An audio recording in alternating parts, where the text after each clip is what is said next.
हाम्रो नेपालको जनताहरू जेन्जी आन्दोलन जुन भएको थियो त्यो कुनै पार्टीले गर्दा त भएको थिएन। त्यो त हामी normal Janata as a Gen Z generations जसलाई सरकारको केही कार्यहरू जुन हामीलाई सोसल मिडिया बन्द गर्ने, सबैमा रोकबन्दी लाउने, जुन हामीलाई मन परेको थिएन, करप्सन बढ्दै गइराख्ने, सरकारका छोराछोरीहरू सबै ब्रान्डेड बस्ने, हामी चाहिँ फट्याए लुगा लाउनु पर्ने। सो त्यो कुराहरूलाई अलिक मान्छे बुझोस् भनेर पो जेन्जी आन्दोलन भएको थियो त।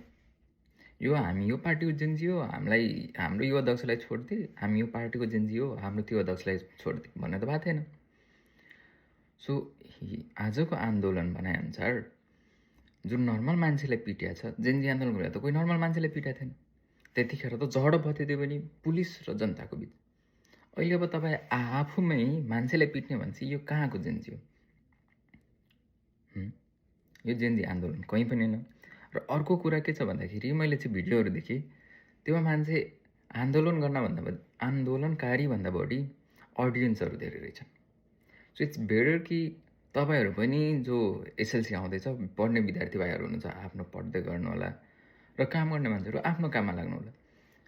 अहिलेको आन्दोलन त्यसैले गर्न दिनु जोसँग केही काम छैन र केपी भएको अब त्यही बाचोरको केपी चोरको पैसामा तिनीहरूको कार्यकर्ताद्वारा गरिएको करप्सनमा कमाएर खाने बस्ने मासु भात खानेहरू छन्, तिनीहरूलाई गर्न दिनुहोस्।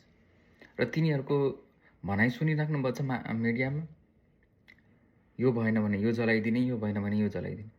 भाइ जलाउने किन? कसको बाउले बनाएको त्यो? नेपाल सरकारले बनाएको, नेपाली जनताले जिताएर पठाएको सरकार। तेरो ओलीको त कहिले मेजोरिटी थिएन त भाइ। सो अहिले जसको मेजोरिटी छ र जनता उसको हातमा छ, सपोर्टमा छ भने चाहिँ काम गर्न दिने।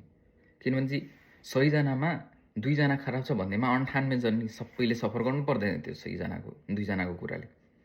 त्यही भएर अब 2 जनाले उखाडी फाल्ने हो र बाँकी 98 जना राम्रो भएर बस्ने हो। सो आजको भनाइ यही गरौँ, तर तपाईँहरू आँखा बन्द गरेर केही कुरा नगरिहाल्नु होला। उसको डिसिजनले के कति अपलिफ्ट भएछ हाम्रो देश त्यो एकपल्ट हेर्नु होला।